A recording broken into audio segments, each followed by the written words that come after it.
धुळे महानगरातील प्रामुख्याने मुस्लिम बहुल भाग असणाऱ्या प्रभाग क्रमांक 19, 13, 14 व 15 या भागात महाराष्ट्र राज्य वीज वितरण कंपनीने सुरू केलेल्या एकतर्फी कारवाई विरोधात परिसरातील आझाद हिंद संघटनेचे अध्यक्ष तथा राष्ट्रवादीचे पदाधिकारी रफिक शाह पठाण यांनी अंगावर पेट्रोल टाकून जाळून घेण्याचा प्रयत्न करून एल्गार पुकारला आहे।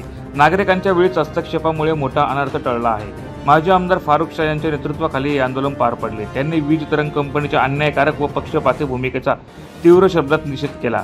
मुस्लिम बहुल वस्त्यांमध्येच वीज कपात, दंडात्मक कारवाई व अचानक धाडसत्रे राबवली जात असल्याचा आरोप त्यांनी यावेळी केला। या आंदोलनात शेकडो नागरिकांनी सहभाग घेत वीज वितरण कंपनीच्या विरोधात जोरदार घोषणाबाजी केली।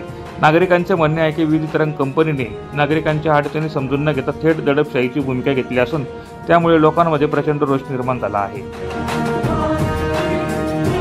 सुबह 10:30 बजे से माजी आमदार डॉक्टर फारुख शाह साहिब के कार्यालय पर कई फ़ोन आए और मुझे भी कई फ़ोन आए। प्रभाग क्रमांक 19, प्रभाग क्रमांक 14, प्रभाग क्रमांक 15, प्रभाग क्रमांक 19 से कई आवाम ने फ़ोन करके बताया कि MSCB वाले यहाँ वो ज़्यादती कर रहे हैं, खास करके मुस्लिम इलाकों में।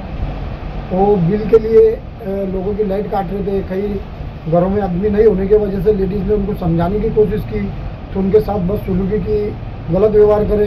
मैंने भी उनको समझाने की कोशिश की, वो दादागिरी करने लगे, नहीं माने।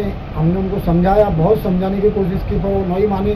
मैंने पेट्रोल डाल के आत्मध्यान करने की कोशिश की, लेकिन वहाँ की आवाम ने वक्त पर जो आवाम थी, आवाम ने मुझे पकड़ लिया। मैं बहुत दुखी हूँ। वो अधिकारियों के व्यवहार से मुझे आज पक्का आत्मदान करना था और आवाम। प्रतिनिधि सुनील निकम, माझा महाराष्ट्र न्यूज, धुळे।